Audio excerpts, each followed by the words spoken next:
Number 17, which is presentation by the Furman Group in consideration of approval of an agreement between the Furman Group and the City of Mesquite for federal government and legislative affairs consulting and other matters properly related thereto. Mr. Baker. Thank you, Mayor, Council. Aaron Baker, City Liaison Officer. This evening you have a presentation from the Furman Group. Link Browder with the Furman Group is here to make that presentation. And after the presentation, if you'd like, we can talk about the agreement. Mr. Baker, sir.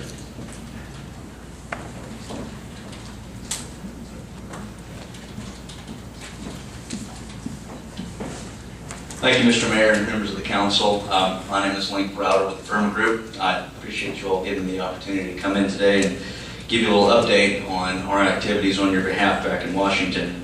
But before I do that, I would like, for the sake of the new members of the council, to kind of go over some of our past achievements that we've had on behalf of the city since '96 when we were first retained. Just to summarize, we were able to get $14 million for the Abbott and Pulsford Wash detention basins through the Army Corps of Engineers. We were able to obtain $1.5 million for the airport master planning and environmental impact statements. For those environmental studies, we assisted the city in the highway reauthorization process, which resulted in over $9 million in high priority projects along I-15 being awarded to the city. We drafted and advocated for legislation that resulted in over 14,000 acres of federally controlled land to be, for the city to have exclusive right to purchase for economic development and growth purposes. And also that includes land up to 2,560 acres for a new commercial or GA airport located along I-15. And that would be free of charge. Before I get into exactly what we're doing on your behalf currently, I'd like to do a little background of the Mesquite Land Act of 1999, which kind of set up to what we're doing now currently. As I mentioned, the '99 Land Act provided roughly 7,000 acres of federally controlled land for the city for economic development and growth purposes, and also provided up to 2,560 acres for a new airport. That would be granted free of charge pursuant to the FAA rules. In 2002, a biological opinion was issued by the Fish and Wildlife Service that dictated the terms and conditions by which the land would be sold and to mitigate the environmental impacts of that. The decision was that the city had to participate in a habitat conservation and recovery plan, also a hydrologic monitoring plan along the Virgin River. So in response to this, the Furman Group had legislation passed that would allow for a portion of the proceeds of the land sales to be used for the development of these two programs and plans.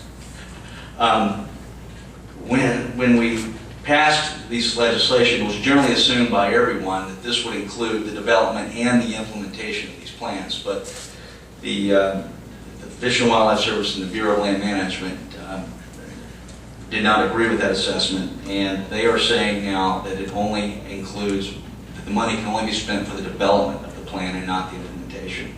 And in fact, there are several counties across Nevada that had the same issue. And they have since gone back and had their land acts amended to include implementation. And we obviously feel that the city should have that same right afforded to it, and we're in the process of getting that done.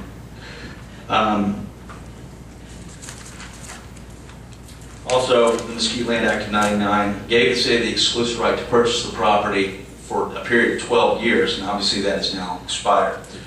So that brings us up to where we currently stand. We approached, the Furman Group approached Senator Heller and Congressman Horsford earlier this year to introduce legislation to fix these two issues. In April of this year, both members dropped legislation that would achieve these. They would include the implementation language. There's roughly $4.5 to $5 million sitting in an account at BLM that could be used for the implementation of the HCP plan. This legislation would allow the city, or allow that money to be used for a portion of the city's expenses, or offset the city's expenses for that plan.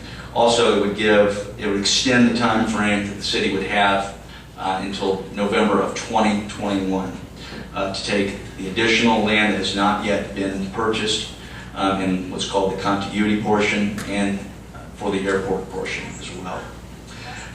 Currently, the Senate Bill S757 has passed the Senate Energy and Natural Resources Committee and has been ordered to be placed on the Senate unanimous consent calendar.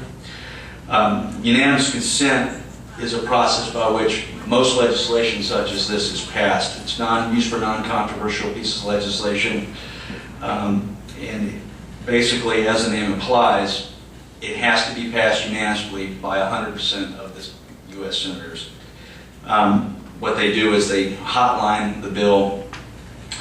They essentially send out an email to all the senators and a description of the legislation. And if they do not respond negatively to that, it's assumed that they support it and the bill is passed. Well, the bill was hotlined just before the August recess. There were holds placed on the bill. We've been assured that they're not serious and that they should be worked out once the Congress gets back in September 9th. And we'll be working to ensure that that happens. In the House, we are still in the process of getting the process moving on Congressman Horsford's bill. As you all may recall, he's been ill. He's had some surgery and has been out for the last couple of months. But I have prepared all of the committee reports that's necessary. We've drafted all the testimony that will be necessary on the city's behalf. And the House process moves very quickly, much more so than the Senate, so we feel confident that we can get this done pretty shortly after they return sometime this fall. It brings us to our activities on behalf of the Gold Butte legislation, which you all are all very familiar with.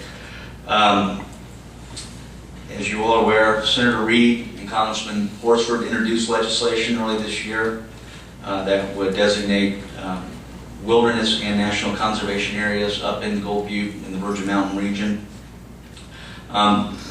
This is no doubt going to be a very controversial process.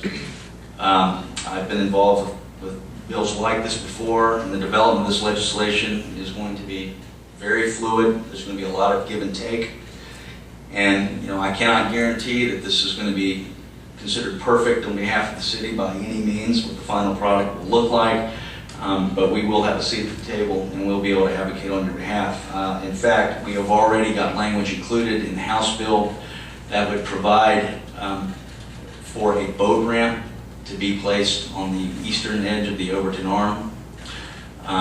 Working with the mayor and folks at the City Council, think that would be a benefit to the city, and we have convinced the members that that is the case, and they have included that. The Senate bill does not include that language, but the Senate bill is more boilerplate and not as detailed as the House bill, and the Senator Reed's staff has assured me that they understand the city's concerns and be willing to work with us.